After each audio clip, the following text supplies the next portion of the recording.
जय श्री कृष्णा। आज बहुत अच्छी बात है। ज्ञानी अहंकार रहित होकर जीता है और अज्ञानी अहंकार सहित होकर जीता है। मैं बड़ा हूँ, मैं होशियार हूँ, ये भी अभिमान है। फिर क्यों माने हमारी सब बातें? भाई यदि आप ज्ञानी भी हैं तो क्यों माने आपकी सब बातें? नहीं तो आप इस इच्छा से भी छूटो। बंधन और मोक्ष का कारण सिर्फ मन है। सब सोचते हैं हमने गुरु का दर्शन कर लिया। दर्शन कौन सा होता है? शक्ल सूरत की का दर्शन होता है क्या? शक्ल सूरत का दर्शन होता है क्या? वो तो आप मंदिर में जाके भी ब्रह्मा विष्णु महेश शिव शंकर या माताओं के दर्शन करके आ जाओ तो दर्शन हो गया, मुक्ति मिल गई, मोक्ष मिल गया? नहीं, इसको भगवान समझ कर नहीं बैठ जाना कि दर्शन कराए हमें मुक्ति मिल जाएगी। ऐसे नहीं बैठ जाना। ज्ञान ही गलत तरीके से उठा रहे हो आप, फिर ज्ञान गलत हो जाएगा। शरीर का दर्शन तो कंस ने भी किया। शरीर का दर्शन तो कंस ने भी किया था। कृष्ण के शरीर का दर्शन किया था। राम जी का भी किया था। रावण ने किया था दर्शन। क्या मुक्त हो गई? क्या मोक्ष मिल गया? नहीं। धोबी ने भी किया था और फिर भी क्या किया? दोष लगा दिया। नाम केवट का आता है दर्शन करने में, अहिल्या का आता है, शबरी का आता है और हनुमान जी का आता है। भक्त थे। ये है नाम, ये है दर्शन करना। इन्होंने किए हकीकत में असली दर्शन। दर्शन तो मंथरा ने भी किया था।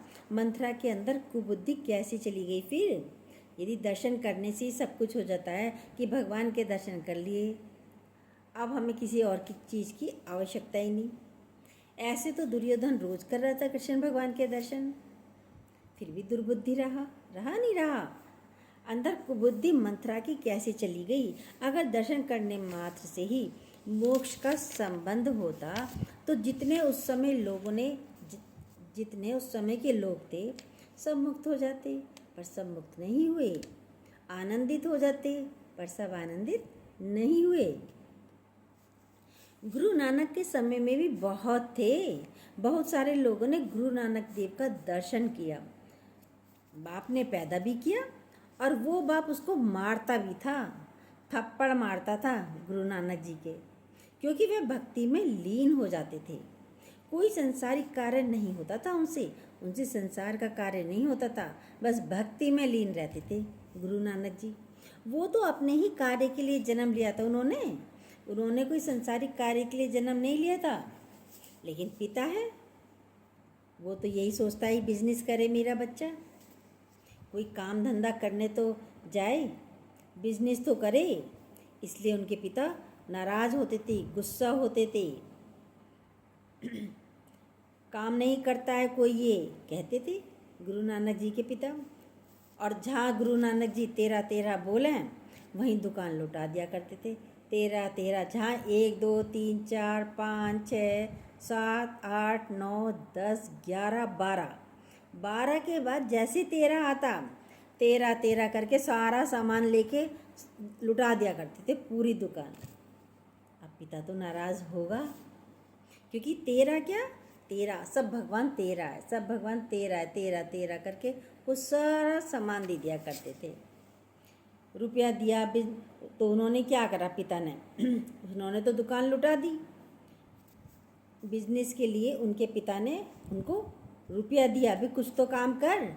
25 रुपये थी उस समय के। 25 रुपये आज के 25 लाख रुपए के बराबर थे।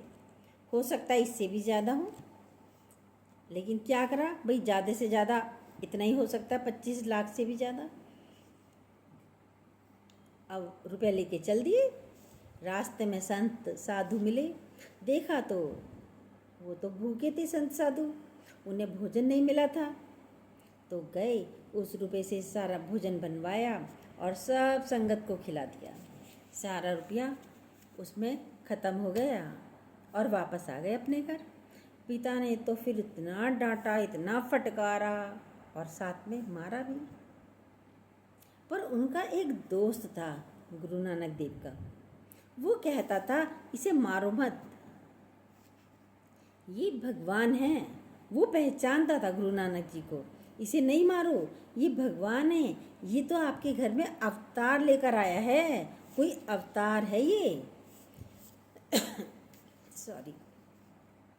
क्योंकि उसने देखा था एक बार गुरु नानक जी छोटे थे तो पेड़ के नीचे लेटे हुए थे। अब उनके ऊपर जैसे सूरज की रोशनी आने लगी तो एक शेषनाग आया और फन फैला के उनके सामने खड़ा हो गया, ताकि सूरज की रोशनी उनके ऊपर चेहरे पर न जाए, उनकी नींद खराब ना हो जाए। ऐसे उनकी रक्षा करी, चेहरे पर धूप न जाए। ये सब दोस्त ने देखा था। तो उसने बोला, ये कोई साधारण व्यक्ति नहीं है। साधारण व्यक्ति को तो नाग डस लेता, काट लेता, और इसके ऊपर छाया करके खड़ा है, और इसके ऊपर तो छाया करके नाग खड़ा है। ये तो कोई असाधारण व्यक्ति है। तो किसी किसी ने ही गुरु नानक देव को पहचाना। बहन ने भी पहचाना, नानकी ने। वो हमेशा उनकी मदद करती थी। जब पैसा कम होता या नहीं होता था तो उनका एक शिष्य था मर्दाना, गुरु नानक जी का। वो जाकर नानकी से पैसा मांग कर लाता था। तो गुरु नानक साहब कहते थे, तुम क्यों जाते हो पैसा मांगने के लिए? तुम उसके पास क्यों जाते हो? ईश्वर में विश्वास नहीं है क्या तुम्हारा? पिता ने नहीं जाना, लेकिन गुरु नानक जी को बहन ने पहचाना। एक बार जरूरत पड़ी उसको रवाब की, गुरु नानक जी को। गुरु नानक साहब ने कहा, जाओ बाजार से रवाब लेकर आओ। रवाब कोई ऐसे थोड़ी मिलेगा, भाई पैसे से मिलेगा। तो उसने नानकी से पैसा मांगा, मर्दाना ने, कि रवाब लाना है, पैसा दो। घूम घूम कर वापस आ गया खाली हाथ, रवाब मिला ही नहीं। तो गुरु नानक जी ने बोला, कैसे गए थे? तो उसने, मर्दाना ने बताया, भाई पैसा मांगा पहले आपके घर जाकर, ऐसे ऐसे गया था। बोला पैसा उसको वापस देकर आओ, फ्री में मिलेगा रवाब, पैसे से नहीं मिलेगा। चौराहे पर जाओ, फलाने चौराहे पर जाओ, वहाँ तुमको रवाब मिलेगा। उसने ऐसा ही किया। मर्दाना ने गया, एक आदमी रवाब लेकर वहाँ पर खड़ा था। बोला, मैं ढूंढ रहा हूँ नानक को, ये रवाब उनको मुझे गिफ्ट में देना है, प्रेजेंट करना है, गिफ्ट में देना है, गिफ्ट देनी है रवाब की। तो मर्दाना तो हैरान हो गया कि अजीब बात है, पैसे से नहीं मिली चीज़ फ्री में मिल रही है, फ्री में कोई दे रहा है। और उसने कहा, ऐसे जाओ, तो मिल गई। उन्होंने, नानक जी ने बताया था, नानक देव ने, कि ऐसे ऐसे फलाने चौराहे पर जाना और तुम्हें मिल जाएगी, और मिल भी गई। अपने आप ही कोई लेकर आया है। कृष्ण को सबने नहीं पहचाना, राम को भी सबने नहीं पहचाना। आज तो हरे राम हरे कृष्णा बोलते हैं लोग बाग। हरे राम हरे कृष्णा कहने से भी कोई मुक्त नहीं होंगे कि हरे राम हरे कृष्ण करो तो आप मुक्त होंगे? नहीं। रोटी कहने से कोई रोटी थोड़े ही मिल जाएगी। सामान लाना पड़ता है, पकानी पड़ती है, उसके लिए सामान लाने के लिए भी मेहनत करनी पड़ती है, तब जाकर रोटी मिलती है। कोई फ्री में नहीं देता। दर्शन कर लें भगवान का, 2 फूल चढ़ा दें, 2 फल चढ़ा दें, पूजा के 2 फूल चढ़ा के कहता है इंसान कि मुझको मिल जाए भगवान, मिल जाएगा? नहीं, वो तो हम छोटेपन से करते ही हुए आए मंदिरों में। ये पूजा नहीं है। फूल को भी डाल से अलग किया हमने, एक गलत कार्य और किया, क्योंकि डाल पर तो वो खिला हुआ ही था, तोड़ा तो धीरे धीरे वो मुरझाना शुरू हो जाता है। जिसने पैदा किया उसी को सौंप दिया। भाई किसने पैदा किया फूल को?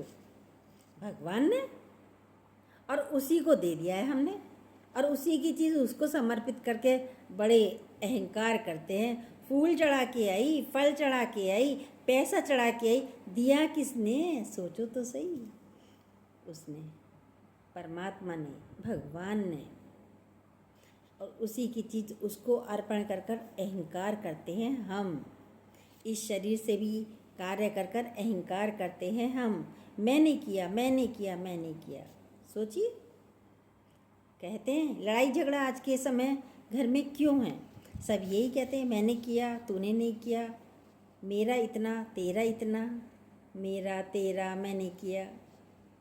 जब हमारे को ज्ञान मिल जाता है तो लड़ाइयाँ ख़त्म हो जाती हैं। जिसने पैदा किया उसी को सौंप दिया। जब फूलों में भी तू है और पानी में भी तू है, भला तुझको ही मैं, भला तुझको ही मैं, तुझ पर भगवान कैसे चढ़ाऊँ मैं, शर्म आती है। अजब हैरान हूँ भगवान, तुझे कैसे रिझाऊँ मैं। भजन तो सब गाते हैं, पर समझो तुम्हारी ज्योत से रोशन है सूरज चांद और तारे। भगवान की ज्योत से ही तो रोशन है सूरज चांद और तारे। सूरज किससे प्रकाशित है? देखिए, चंद्रमा किससे प्रकाशित है? इतना बड़ा ब्रह्मांड किसके भय से चल रहा है? अब समुंदर भी, इतना बड़ा समुंदर किसके भय से चल रहा है? सीमा में रहकर किसका भय? भगवान का। जिसने सारी प्रकृति बनाई है उस भगवान को मैं क्या दे सकता हूँ? फल और फूल से मेरा भगवान प्रसन्न होगा क्या? उसकी शक्ति से तो सारी उत्पत्ति है, उस आपकी उत्पत्ति भी उसी से है। फिर आप अपने को कुछ मानने लगे, फिर कमाने लगे तो देने लगे। भगवान तुमको मैं दे रहा हूँ, भले मुँह से नहीं कहते, मुँह से कहते हैं तेरा तुझको अर्पण, क्या लागे मेरा, मुँह से तो कहते हैं, पर अंदर से पता है इतने का प्रसाद चढ़ा के आई हूँ, ये चीज़ चढ़ा कर आई हूँ। आज मैंने साड़ी चढ़ाई है, आज मैंने प्रसाद चढ़ाया है। अंदर तो पता है मैंने चढ़ाया है, तुमने चढ़ाया है। सोचिए, देखिए, ये समझने का ज्ञान है। जब हम समझ जाते हैं तो हमारी बुद्धि, दिमाग सब खुल जाता है कि हम क्या कर रहे हैं और क्या करने आए हैं, क्या बोल रहे हैं। क्या इस शब्दों को बोलने के काबिल हैं हम कि मैंने चढ़ाया, मैंने दिया, मैंने किया? नहीं, वो बैठा है अपना आप अंदर, वो सारे काम खुद कर रहा है। गुरुजी कहते हैं आप हृदय साफ करोगे तो भगवान आपको मिल जाएगा। बस आपका काम क्या है? हृदय को साफ करना। ये नहीं कहते हैं कि गुरुजी तीर्थ करो, तप करो, सोमवार का व्रत करो, बृहस्पति का करो, शुक्रवार का करो, या इतवार का व्रत करो, रविवार का व्रत करो। नहीं, सच्चा गुरु आपको तत्व में स्थित कराएगा, तत्व में। जिसको जब सच चाहिए और समझ आ जाता है तो उसको अपने आप ही आकर्षण हो जाता है। ये मनोकामना पूरी करने का सत्संग नहीं है, मनसा देवी का दर्शन नहीं है कि यहाँ आपकी मनसाएं पूरी होंगी। यहाँ तो इच्छा ही खत्म हो जाती है। ये सत्संग ऐसा है, यहाँ तो इच्छा ही खत्म हो जाती है। गुरु पूछता भी है तुमको क्या चाहिए? आप बोलोगे, क्या बोलोगे आप? प्रभु आपने मुझे बहुत दिया है, मुझे तो आपने पहले से सब कुछ दे रखा है, मैं तुझसे क्या मांगूं? मुझे मांगना ही नहीं है। जगत के स्वामी ए अंतर्यामी, मैं तुझसे क्या मांगूं? भाई क्या मांगोगे? कुछ चाहिए नहीं, इतना दिया कि आपका यूज़ नहीं होने का, छोड़कर मर जाएंगे ऐसे ही कि मैं तुझसे क्या मांगूं। सकल पदार्थ हैं घर में ही, सब तो हैं घर में, सारे पदार्थ हैं। पहले से ही आपने दे दिया है भगवान। जो पहले दिया है वही कम नहीं है, उसी को उठाने के काबिल नहीं हूँ मैं। तेरी मेहरबानी का बोझ है इतना, कितना बड़ा उसने हमारे साथ उपकार किया है भगवान ने, कितना दिया है। पहले देखना नहीं आता था, लेकिन जब से गुरु जीवन में आए तो देखना आ गया। वो तीसरी दृष्टि दे दी भगवान ने, गुरु ने। तो देखते तो बहुत है, जरूरत ही नहीं है। क्या लाएं, क्या खाएं? गुरु की अनंत मेहरबानियां हैं। वही निराकार से साकार होकर हमारे लिए आया है। गुरु ही निराकार से साकार होकर हमारे लिए आया है। ऊपर से झरना बहता हुआ ऊपर से जो झरना बहता है कितना सुंदर लगता है, कितना अच्छा लगता है। वो अवतार हमारे लिए ऊपर से नीचे आया है, सिर्फ हमारे लिए। हमें उठाने के लिए उसको झुकना पड़ा है, उसको झुकना पड़ता है हमको उठाने के लिए। मुझको उठाने के लिए तुमको झुकना ही पड़ेगा। भक्त कह रहा है मेरा सब तुमने ख़त्म कर दिया भगवान। गुरु से कहता है भक्त मेरा तो सब ख़त्म कर दिया। क्योंकि जब जीवन में गुरु आ जाते हैं, न लाने को मन करता है, न खाने में इच्छा होती है, न कहीं जाने की इच्छा होती है, तो सब कुछ ऑटोमेटिक अपने आप ही ख़त्म हो जाता है। तो मेरा सब कुछ ख़त्म कर दिया है, तो मैं भी तुझे कुछ मेरा रखने नहीं दूंगा। भक्त भी कहता है ना मेरे पास कुछ रहेगा और ना तेरे पास कुछ रहेगा, बस मैं तेरा और तू मेरा, ऐसे रहेंगे हम दोनों। ये सच्चाई देख लो।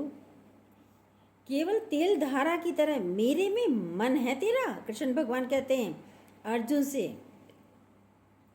केवल तेल धारा की तरह मन है तेरा मेरे में।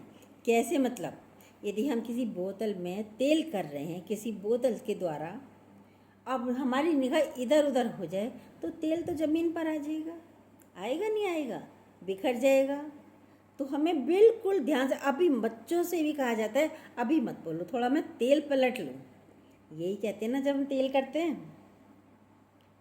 तो बिल्कुल तेल धारा की तरह सदृश एक छींट भी इधर उधर नहीं गिरनी चाहिए। यानी हमारा मन 1 मिनट भी 1 सेकंड भी इधर उधर की बातों में नहीं जाना चाहिए। यह है मन की सफाई। बटा हुआ मन नहीं चाहिए। कृष्ण भगवान कहते हैं मुझे बटा हुआ मन नहीं चाहिए। बटे हुए मन को कभी कोई खींचेगा और कभी कोई खींचेगा। यदि बेटे को दे रखा है, पति को दे रखा है, पोते पोतियों को दे रखा है, तो सब खींचेंगे, इधर आओ, हमारी तरफ आओ, वो कहेगा इधर आओ, वो कहेगा इधर आओ, तो खींचतानी होएगी और आप खींचोगे, दर्द होगा आपको। और यदि एक परमात्मा में ही ध्यान लगा, एक परमात्मा में ही ध्यान लगा लिया, तो वो एक रह जाएगा, सिर्फ परमात्मा रह जाएगा और तुम गुम हो जाओगे। ऐसे रहना है, मन को ऐसे लगाना है, हमें अहंकार रहित बनना है। जय श्री कृष्णा। ये छोटी सी बातें कैसी लगी हमारी, अच्छी लगी हो, जो न्यू हो प्लीज़ सब्सक्राइब कीजिएगा, बेल को दोबारा प्रेस कीजिएगा। जय श्री कृष्णा।